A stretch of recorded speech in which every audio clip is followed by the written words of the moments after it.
Halo, halo semuanya. Jadi ketemu lagi sama saya Ayu dan teman spesial saya Yeti. Nah, kali ini kita mau ngobrol-ngobrol bareng mengenai perjalanan kenal sama Akses ya. Okay. Sebenarnya kita pertama kali ketemu tuh di mana sih, Mbak? Di Jakarta Timur ya itu ya? Iya, Jakarta Timur. Padahal kita tinggalnya cuma Di Tangerang ya, deketan banget ya. Nah, aku mau tanya dong Mbak Dian, pertama kali kok bisa niat banget untuk datang ke Jakarta Timur itu untuk ikut kelas ya pertama kali ya kalau nggak salah ya? kelas akses baca. Itu gimana tuh?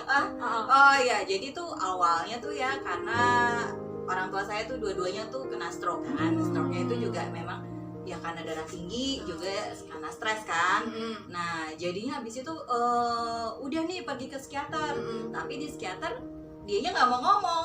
Soalnya namanya orang tua mungkin kalau misalnya didikannya kalau misalnya cerita kayak mungkin istilah kayak ngebongkar aib atau apaan gitu kan. Jadi diem aja. Jadi akhirnya saya cari cara. Aduh gimana ya caranya rilis stres gitu ya, tapi nggak perlu ngomong ataupun juga iya sama nggak perlu gerak-gerakan. Soalnya biasa kan bisa yoga gitu kan. Cuman namanya udah tua ya gerakannya jungkir balik sih nggak bisa dong. Iya kan. Jadi akhirnya waduh gimana nih caranya kan, nggak boleh. Jadi ya caranya rilis stres biar nggak ngomong, nggak curhat, sama nggak banyak gerakan gitu kan. Cari-cari yang paling simpel ya. Cara paling simpel caranya browsing segala macam, akhirnya ketemu ada namanya akses bars gitu loh. Cuman itu kan memang masih jarang banget ya cari-cari caranya gimana gitu, karena ternyata pas dilihatin oh iya bener kok, cukup misalnya pasiennya cukup tidur aja atau duduk santai relax, nanti disentuh kepalanya gitu ya, udah bisa rilis stresnya. Oke. Nah itu kan pasti masuk kelas ya Mbak ya gitu ya. Nah pertama kali ikut kelas tuh gimana rasanya? Bingung. Aduh ini kelas apaan ya? Karena kan hal yang baru ya, belum terpublish secara luas gitu ya. Bener. Jadi pertama kali itu di kelas gimana kesannya? Jadi waktu kan pasti dijelasin lah sedikit lah ya. Nah terus kan ada sesi praktek ya. Jadi aku info sedikit, di kelas tuh kita ada sesi teori, kemudian ada sesi praktek gitu ya. Nah pas sesi praktek tuh gimana Mbak Dian? Bingung, maksudnya begini, bisa gak ya? Soalnya takutnya dipikirkan misalnya kayak bars ini istilahnya mungkin apa perlu kemampuan khusus gitu ya. Nah gitu kan ya. Nah cuman akhirnya ya udahlah nekat aja lah. Maksudnya kan tujuannya memang untuk kesehatan ya, untuk orang tua juga, untuk saya juga agak stres gitu kan ya, rungsing segala macam. Maksudnya jadi oh ya udahlah jalanin aja, emang mulainya juga dari nol. Maksudnya masa sih trenernya nggak bantu kita, masa keluar dari kelas nggak ada perubahan ya kan, nggak mungkin karena pasti ada lah perubahan sedikit pun gitu ya kan. Makanya itu betul. Nah jadi sebenarnya kalau di kelas akses bars kan ada prakteknya. Nah waktu praktek tuh kita sebenarnya diajarin sampai titiknya pun kita diajarin gitu ya. Nah untuk pertama kali nih pasti banyak yang tanya, pertama kali praktek udah bisa ngerasain belum? Nah ini boleh ditanya langsung ya sama dia nih. Waktu pertama kali, nah kalau saya pribadi nih mungkin saya sharing sedikit juga ya. Jadi pertama kali saya praktek itu memang kalau saya pribadi langsung ngerasain gitu. Nah jadi kayaknya tuh gitu ya gitu. Nah pertama kali saya ngajar juga nih, kalau nanti saya ngajar terus pasien yang nggak ngerasain gimana gitu ya. Nah sempet kepikiran juga, cuman ternyata sebenarnya walaupun kita nggak ngerasain itu tetap jalan. Nah gitu loh, tetap prosesnya tuh tetap jalan kayak gitu. Nah kalau untuk Mbak Dian gimana? Waktu pertama kali itu ngerasain nggak? Nggak ngerasain. Cuman tapi justru partner saya kan, kita kan ada saya jadi yang pasiennya, nanti ada yang terapisnya gitu kan. Jadi kalau dianya sih partner saya ngerasain gitu kan, dia bilang waduh panas banget, waduh, tapi saya dalam hati waduh banyak banget ini stresnya. Sampai kadang jadi, tapi abis itu begitu selesai tapi kan dijalanin aja terus ya, karena kan dipandu terus sama Mbak Ayunya kan, jadi fasilitator saya kan, dipandu terus caranya dan nggak perlu takut salah gitu kan. Dan itu dia yang enaknya waktu itu sama Mbak Ayu dibilang nggak perlu khawatir kok. Ya karena sebenarnya nggak ada yang salah ya, jadi nggak perlu takut ya. Yang penting dilatih mau Nah, yang paling penting adalah ketika kita belajar bars itu adalah kosongin kelas dulu. Nah, jadi walaupun kita pernah misalnya belajar ini itu, nah kalau kita masuk ke sebuah kelas yang baru, baiknya sih emang kita kosongin kelas lagi gitu bener, ya, biar juga. kita bisa nampung informasi apa aja sih di kelas tersebut kayak gitu ya. Nah, abis pulang dari kelas bars, ayo boleh ceritain gimana nih? Pokoknya kan abis itu hujan deras ya, hujan deras tuh, soalnya akhir Desember 2019 gitu ya, kita ya hujan deras. Tapi begitu di mobil tuh kan naik go-kart tuh, pas itu ngerasain, kok enteng ya badannya. Entengnya nggak cuma di, tadinya kan sebelumnya tuh saya tuh kayak ngerasain, kayak di dadanya tuh berat ya, berat malah sebelumnya tuh saya juga kayak pernah kayak kena panic attack gitu loh, waktu di kantor kena panic attack gitu kan, hampir kayak ya nggak bisa napas gitu kan. Tapi pas dicek ke dokter jantung, dia bilang sih ya nggak apa-apa, dia bilang oh tenang aja mbak, dikejar aja juga. Jadi sakit apaan dong ini gitu kan, soalnya kayak gitu kan, jadi dipikir saya kena serangan jantung kan, katanya pikir oh ya panik attack gitu. Tapi abis itu kan tetap terus kayaknya kok ngerasain di dadanya tuh kayak berat, di pikiran juga kayaknya kok gimana gitu ya, mudah marah juga, cepat marah juga, kayak di toilet suka gitu kan. Tapi abis itu begitu selesai pulang itu kan pas di, padahal udah hujan gede segala macam kan susah ya nyarinya kehujanan segala macam, tapi pas begitu dapat mobil di go-kart tuh langsung kok bahagia ya, maksudnya ringan gitu loh, ringan. Dan tadi padahal nggak tahu ya tadi tuh ngapain aja tapi begitu selesai tuh waduh, wow ternyata bisa ya kayak gini ya gitu loh. Makanya saya nggak tahu gitu kalau ternyata tuh cukup dipegang kepalanya doang aja gitu ya, ternyata bisa menghasilkan efeknya seperti ini. Gitu. Jadi sekalian aku sharing sedikit juga ya. Jadi sebenarnya di dalam tubuh kita tuh kan ada getaran elektromagnetik alami yang mengalir. Nah, mungkin buat teman-teman ya, kita kan mungkin udah sadar ya, kadang-kadang kita kalau kebentur di siku tangan, nah itu kadang-kadang suka kesetrum gitu ya, terus jadi lemas gitu ya. Terus kadang-kadang kalau kita bersinggungan aja dikit gitu ya, itu kayak gitu ya, pernah nggak ngerasa kayak gitu ya? Nah itu sebenarnya kita sebagai sinyal-sinyal bahwa di dalam tubuh kita tuh ada getaran elektromagnetik yang mengalir secara alami. Nah, Access Bars itu fungsinya salah satunya untuk itu, mengalirkan dan mensirkulasikan getaran elektromagnetik di dalam tubuh kita gitu, sehingga bisa mengalir dengan lebih lancar. Fungsinya itu, makanya itu lumayan ngerilis mungkin ya namanya kayak kembali lagi kayak tadi, kalau ada getaran-getaran tertentu yang dia nyangkut ya, kita bilang kayak aliran darah aja nggak lancar, kan bikin kondisi tubuh kita atau kondisi di dalam diri kita lah ya nggak nyaman, kayak gitu, kurang lebih kayak gitu. Nah terus kalau pas udah pulangnya praktek nggak nih Mbak Diana? Tentu aja praktek. Nah buat teman-teman soalnya kan suka banyak yang nanya, terus kalau abis kelas bars gimana gitu ya, ngapain? Nah itu boleh nih di sharing nih sama Mbak Dian. Kalau Mbak Dian abis pulang kelas bars tuh ngapain? Oke, karena awalnya kan tujuannya memang buat terapi ke orang tua ya. Jadinya saya tuh tiap hari praktekin gitu loh bars. Jadi misalnya hari Senin ke bapak saya, Selasa ke ibu saya, Rabunya ke bapak saya lagi. Walaupun mereka juga nggak ngerasain apa-apa, cuma karena mereka baik aja ya, sayang sama anaknya gitu ya. Jadi dia pinjemin kepala saya, bilang mau praktek kemarin habis training. Sebagai ini ya, berhubung dianya mereka berdua sayang sama saya, ya udahlah rela aja. Cuman habis itu dalam waktu seminggu aja ya, mereka udah merekanya jadi ngerasain lebih tenang gitu loh. Jadinya maksudnya mungkin waktu pas seminggu pertama ngerasa belum bisa ngerasain ya, dia bilang namanya kan getaran elektromagnetik, nggak ngerti sama sekali, nggak ngerasain sama sekali, tapi tetap dijalanin aja. Soalnya kan udah ada buktinya ya dari testimoni-testimoni yang sebelumnya gitu kan. Dan waktu selesai kelas juga saya kan udah ngerasain tuh. Jadinya ya udah lakuin aja terus ke orang tua, praktekin tiap hari selang-seling.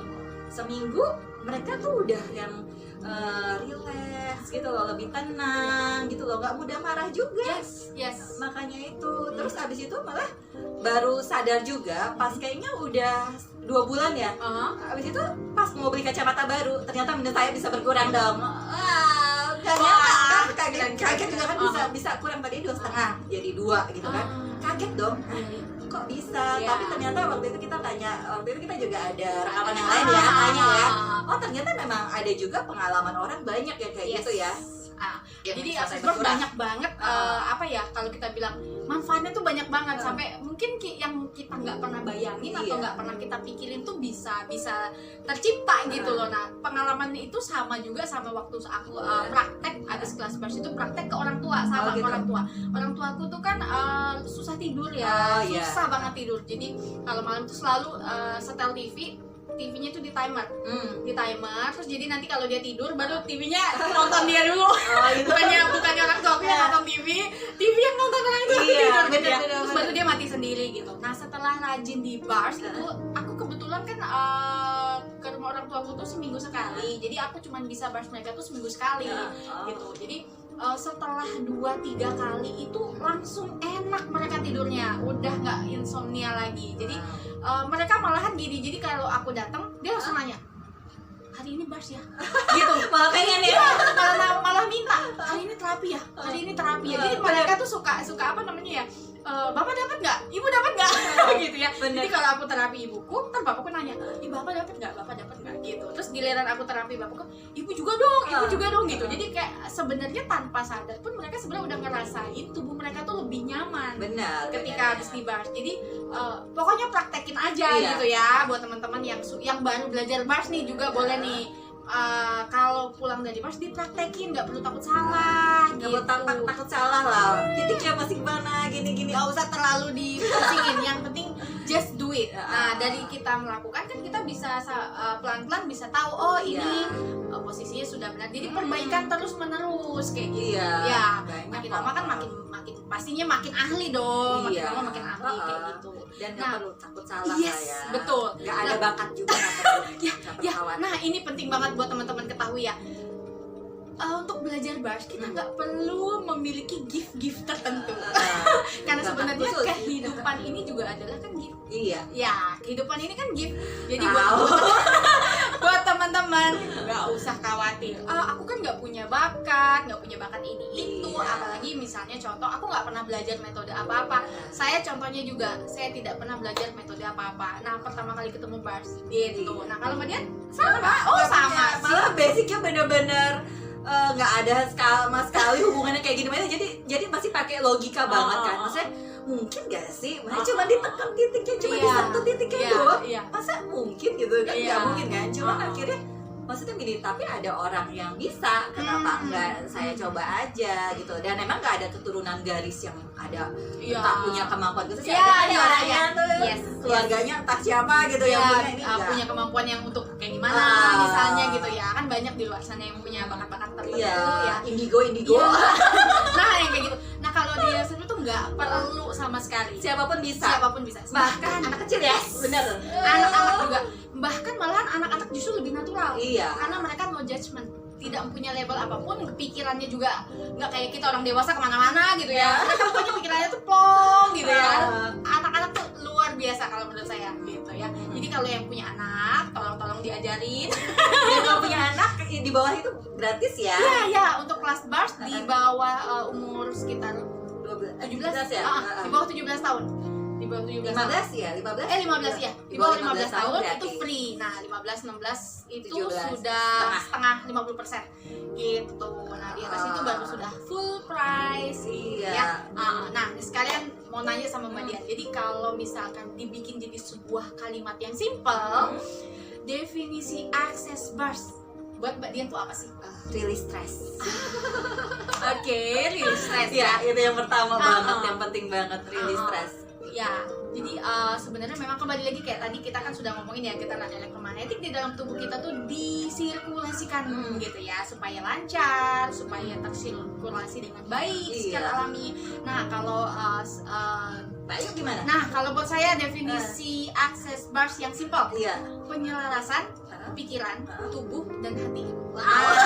Kenapa? Soalnya gini, ini berdasarkan pengalaman sih Mbak Dian ya. Jadi ketika baru belajar bars itu kan ngebars banyak orang, jadi siapapun gitu ya, ketemu sama saudara, sini aku bars gitu. Aku belajar terapi baru nih, metode terapi baru, yuk aku bars. Begitu aku bars, ting, dia tiba-tiba lebih happy gitu ya. Terus tiba-tiba mahnya hilang gitu kan. Terus ada juga yang datang sakit pinggang, waktu di bars dia nggak apa maksudnya, kita nggak fokus ke sakit pinggangnya, jadi kita ya bars aja, cari posisi yang nyaman. Terus aku bars sambil ngobrol, dia curhat, biasalah ya kan kalau teman gitu ya, ketemu kan curhat gitu. Ya udah sambil curhat sambil di bars gitu kan. Pas pulang-pulang aku juga nggak ngeh, dia juga nggak ngeh. Ya udah bye bye pulang, and then begitu dia nyampe rumah tiba-tiba dia nelfon aku, udah malam nelfon, yuk gitu ya. Kenapa? Masa sakit pinggang gue hilang? Kata dia gitu. Iya, yang nanya malah istrinya. Jadi dia pulang-pulang terus udah pokoknya udah kayak aktivitas biasa. Terus istrinya bilang gini, kok kamu udah nggak sakit pinggang lagi? Iya ya, tadi kan aku sakit pinggang kata dia gitu. Padahal cuma di bars ya, itu di kepalanya aja kan, bukan di area pinggangnya kan? Enggak, gitu. Padahal hanya di area kepala. Jadi akses bars ini kan 32 titik yang disentuh di area kepala ya Mbak Dia ya. 32 titik tuh banyak banget aspeknya. Hitunginnya kayaknya waktu awal tuh nggak dia 32 titik. Masih pakai logika. Iya. Karena kadang-kadang kita, nah itu dia kembali lagi kan semua larinya ke pikiran semua ya. Semuanya. Padahal kalau yang kayak gini nggak perlu terlalu dipikir, jalanin aja. Iya. Gitu. Oh iya, lupa kalau Mbak Ayu awalnya ikut bars itu kenapa tuh? Nah, kalau aku pribadi, pengalaman pribadi adalah problema personal. Jadi ada biasa, kan aku udah berkeluarga ya. Kepo. Ya biasa gitu. Coba. Aduh jadi ya biasa dia nggak apa-apa. Biar orang tahu. ribut biasa lah, ribut lah, baru-baru nikah kan. Namanya kalau nikah tuh kan dua orang yang berbeda, karakter beda, pikiran beda, kan biasa. Pacaran biasanya orang bilang pacaran sama nikah beda ya? Beda banget gitu. Kalau pacaran kita kan ketemu pas lagi happy. Iya. Kita udah beres iya, di rumah benar. dong, ya nggak sih? Udah beres di rumah, kita nggak tahu dia di rumah ngapain aja. Begitu satu rumah jeng, Aduh, taruh di mana? mulai ketahuan semua, kebuka semua, dan disitulah tantangannya sebenarnya. Kalau dulu waktu belum kenal bars, aku anggapnya itu adalah sebuah hal yang mengganggu. Oh gitu. Karena kalau sekarang udah bilangnya itu tantangan gitu ya. Contohnya kayak gimana? Contohnya hal kecil misalnya. Kalau aku nggak suka gorden misalnya itu nggak ketutup rapat kalau malam. Terus nggak suka barang nggak ditaruh di tempatnya gitu ya. Nah kadang suamiku kan capek, dia kan waktu itu kan travel ya, jadi suamiku punya travel sendiri, jadi dia kalau pulang tur saking capeknya dia taruh aja gitu. Nah itu yang bikin kita, kok ini taruhnya di sini sih, ini kok taruhnya di sini sih, jadi ribut mulu dan itu hal-hal kecil. Yes, kan kita beresin rumah ya biasa, namanya ratu udah di rumah, jadi semuanya kita suka-suka kita ya ditatanya gitu, jadi harus serba tertata sehingga kadang-kadang jadi ribut hal kecil. Belum lagi waktu itu kita punya anak kan, punya anak masih kecil, dan pengelola ibaratnya mendidik anak kan berdua dong ya. Nah kadang-kadang ini yang suka timpang, jadi selalu menganggap kok aku mulu yang ngurusin semuanya. Bener. Ya jadi kayak perasa banget gitu loh, baper, cepet banget baper. Jadi kalau misalnya kita udah capek nih di rumah, terus dia kan pulang tuh habis itu dia bilang masakin dong gitu ya. Nah suamiku tipe orang yang cuek orangnya, cuek, dan kalau ngomong nyablak gitu. Kalau suruh masak ya masak, bikinin dong gitu. Nggak ada tuh yang namanya sayang tolong dong ya masakin. Udah nikah soalnya. Nggak ada yang kayak gitu. Gitu. Nah di situ lumayan mungkin terlalu sering, dan aku tipe orangnya agak manja memang ya. Jadi ada pengen gitu loh dia, tolong masakin dong gitu ya. Pengennya sih digituin, namanya pengen. Cuman kan ternyata suamiku tuh bukan dukun, dia nggak tahu. Nggak tahu pikirannya. Iya, dia nggak tahu isi hati kita gitu loh. Nah disitulah momok yang bikin jadi problematika gitu ya. Sampai satu momen tuh saking mungkin keselnya, saking merasa mungkin tidak dihargai atau apa, nah itu bertumpuk jadinya kan kayak waktu ya, meledak jadinya ribut. Nah saking seringnya ribut, ya udah kita hampir ujung tanduk tuh Mbak Dian. Aku udah sempat pulang, dan cuman aku lucunya adalah kayaknya masa cuma segini aja sih gitu ya cerita dari kehidupan aku. Ya udah akhirnya aku cari ketemulah akses bars gitu. Nah dikasih tahu udah ikut aja. Tadinya kan aku nggak tahu akses bars itu apa, kan hal baru, kembali lagi hal baru. Terus berapa tuh 2000 berapa? 2017 apa 2016 aku lupa. Masih dikit lah ya di Indonesia. Di Indonesia masih dikit banget gitu. Orang Indonesia waktu itu seingat aku fasilitator tuh orang Indonesia ya ada 2 atau 3 Oh. gitu. Yang Yang itu aku dari kenal. luar justru. Nah, sisanya dari luar. Oh. Yang orang Indonesia yang ada di Indonesia tuh 2 atau 3. Oh. Nah, kalau orang Indonesia yang ada di luar ada juga. Iya. Nah, itu kan ada juga. Nah, yang di luar apalagi lebih banyak mungkin ya. Cuman yang di Indonesia itu sedikit banget waktu itu. Jadi belajar, terus begitu pulang itu change langsung luar biasa. Perubahannya kayak gimana? Perubahannya pertama yang Ah. paling jelas banget adalah nggak baper. Oh gitu. Yes, itu sama sekali. Gitu. Yang biasanya aku cuma gini, kok telat sih? Itu biasa langsung ribut. Langsung naik darah. Iya, kita udah berusaha. Bla bla bla bla bla biasa lah ya. Kalem ayo. Tapi ini enggak. Oh iya, tadi cuman ini. Apa kita ya ngomong apa adanya? Iya, tadi nunggu kereta. Tapi maksudnya kalem tapi bukan karena disupres kan, tapi emang kayak karena gimana ya? Kayak plong aja, kayak nggak ada iya. apa-apa gitu. Soalnya loh. ada juga kan orang yang kalau misalnya dia bilang, oh iya, tapi dalam hati kan, tapi ini enggak kan, kalemnya emang ya udah. kayak memang emang kayak karena- plong, kayak udah nggak ada beban gitu. Ah. Kayak nggak ada beban, kayak cuma kayak angin lewat gitu loh. Oh. Dia kayak malah aku ngerasa kalau dia ngomong seperti ini, dia karena dia cuma pengen tanya, dia khawatir mungkin ya. Ya, jadi dia nggak pengen langsung tanya. asumsi begini Jadi, ya. aku cuma di pikiranku cuma muncul adalah oh dia pengen tahu, that's it. Oh. Udah, dan aku cuma cukup jelasin, dan itu abis itu diem gitu. Nah itu adalah momen pertama, jujur ya, aku dulu tuh suka jarang sekali malah ya untuk bisa diminta tolong pijitin gitu. Nah itu anehnya abis pulang dari situ, abis dia ngomong kayak gitu, terus dia emang sempat agak marah sih, maksudnya telat lah gini bla bla bla, namanya ibu rumah tangga ya kan, pergi kemana tuh anak-anaknya di rumah. Iya, yang udah suami Stres, nggak pernah ngurus, terus habis itu sekarang udah stres gitu ya. Nah di situ begitu dia pulang ya dia bilang ya biasa lah, komplain sedikit, cuman di akunnya tuh kayak ya udah terus gimana gitu kan, udah terjadi ya sudah gitu kan, ya udah.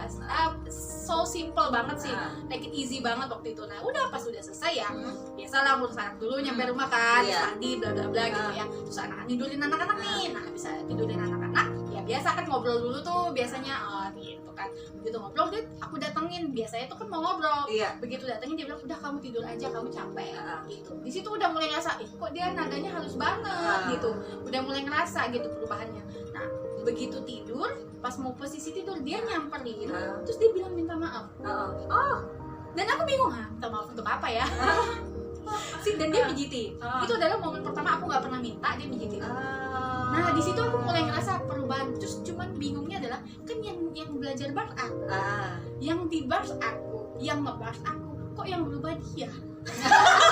Tapi emang begitu sih, kita begitu kitanya berubah, akhirnya keluarga kita lingkungan kita, ya, lingkungan kita berubah. automatically ikut berubah. Nah itu yang menurut aku wah gila. Ini kalau yang kayak gini nih kalau disimpan sendiri sayang banget. Ya sayang banget. Ya kita coba lihat aja ya ibaratnya. Mungkin nggak sih orang-orang di luar sana itu banyak yang ngalamin kayak kita, kayak aku sama Mbak Dian mungkin, dan mereka mungkin nggak tahu aku mesti kemana, aku mesti gimana gitu, apa yang bisa dilakukan gitu untuk bisa mengatasi hal ini gitu ya. Nah inilah kita mau sharing sama teman-teman gitu ya, bahwa selalu ada harapan gitu, bahwa semua bisa kok diperbaiki, bisa kok dirubah jadi lebih baik. Ternyata ada jalan lain lagi gitu loh. Tadinya mungkin kita berpikir oh iya rilis stres liburan, pertama pasti liburan, yang kedua hubungin teman-teman lah, curhat. Tapi hati-hati dibocorin. Oh yang ketiga, opsi ketiga apaan? Ke psikiater, ke dokter. Ya kan? Mahal banget. Abis itu keempat bisa pakai yoga segala macam. Tapi kalau punya apaan sih, posisi-posisinya kan susah ya, segala macam kan. Nah mungkin kalau bagi orang tua mungkin agak kesulitan gitu ya, yang posisinya atau misalnya mungkin badannya agak overweight gitu, mungkin agak susah gitu. Jadinya kalau saya sih bersyukur banget ya bisa ketemu Access Bars ini gitu loh, karena pertama memang gak cuma rilis stres, tapi juga kayak kita panic attack itu ternyata bisa jadi bukan punya kita gitu kan ya. Kalau kita bilang kayak psikosomatis ya, kita bilang jadi semua penyakit sebenarnya berawal dari pikiran dan hati.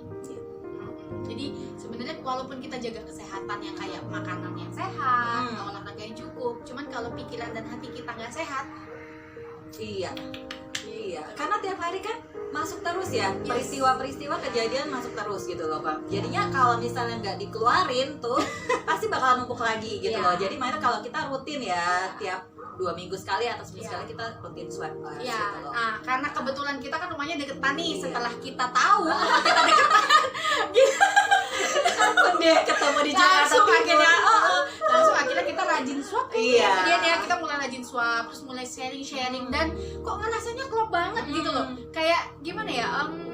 Kayak diterima apa adanya gitu Iya. gak sih? No judgment gitu loh. Ya udah gitu. Ya Jadi udah, kayak enak terima banget aja. ya. Iya. Oh. Maksudnya ya kita memang akhirnya memang mau bukan yang gitu. Maksudnya kita akhirnya bakalan berubah juga Yes. kok. Kita akhirnya akan berubah juga. Mungkin tadinya kita nggak tahu ya. Mungkin bisa jadi selama ini ya memang karena kita stres perilaku Ya. kita jadi begini Ya. atau juga kita juga nangkap dari orang lain Ya, di sini banyak hal lah ya. banyak hal akhirnya tapi dari bars ini justru nanti belajar pikiran kita kan mulai Ya. dirilis gitu ya, kita mulai bisa nerima diri kita sendiri juga. Yes. Iya, lingkungan sekitar kita bisa jadi kayak Mbak Ayu juga anak-anaknya juga kan Ya, lebih ya. bagus prestasinya. Iya. Ya kan, karena di bars gitu kan Ya, dia rajin. jadinya bisa lebih fokus belajarnya. Ya, betul. Dan lebih enak, lebih cepet tangkep. Kalau kata anakku yang pertama, dia bilang dia lebih cepet tangkep, lebih cepet paham. Kalau dia bilang lebih cepet paham. Kalau untuk belajar nggak perlu lama-lama. Iya. Gitu. Karena ada poinnya ya, Iya, kata iya. dia untuk belajar juga Iya. ya. Jadinya banyak banget yang masih banyak terus ya yang kita Iya. explore ya, karena kita kan mesti ketemunya juga dengan orang-orang yang Iya. lain dan dampaknya juga memang beda-beda. Nah, Iya. nanti akan kita bahas di Ya, pertemuan kita yang betul. berikutnya. Dan kita bakalan undang banyak-banyak praktisi juga Iya. mungkin fasilitator untuk sharing-sharing ke teman-teman bahwa banyak hal loh manfaat dari Access Bars ini. Iya, mungkin ini pengalaman kita berdua ya, Iya. karena personal sama Iya. kalau kayak saya rilis stres, panic Iya. attack Iya. gitu kan. Nah, mungkin nanti yang lain juga banyak lagi Iya, sih ya betul. persoalannya ya. Iya, mungkin sebelum ibaratnya perubahan-perubahan apa sih yang terjadi sama kehidupan mereka gitu. Jadi sebelum kenal bars, terus abis itu kenal Access Bars. Iya. Kayak gitu. Jadi buat teman-teman, nah satu lagi buat teman-teman yang mau ngerasain sensasi di terapi Access Bars sama kita berdua, Yeay. ya nanti boleh kita cantumin ya. Iya, nanti kita untuk cantumin kontaknya. linknya, untuk kontaknya bisa Iya. hubungin kita, bisa ngerasain juga Heeh. gimana rasanya sesudah di terapi Access Bars Iya. gitu. Soalnya kita nggak mau cuman ya kita doang yang Iya, merasakan, tapi justru iya. tujuan kita justru ngebuat ini justru supaya makin banyak orang yang Yang tahu bisa ngerasain ada manfaatnya. loh jalan lain Iya. ada gitu loh. Selalu ada Mm. harapan. Ya, what is possible. Ya. So buat teman-teman di rumah, mungkin thank you buat hari ini Iya. ya. Sekian dulu untuk hari ini. Never give up, Never give it. never quit. Quit. Oke, bye-bye.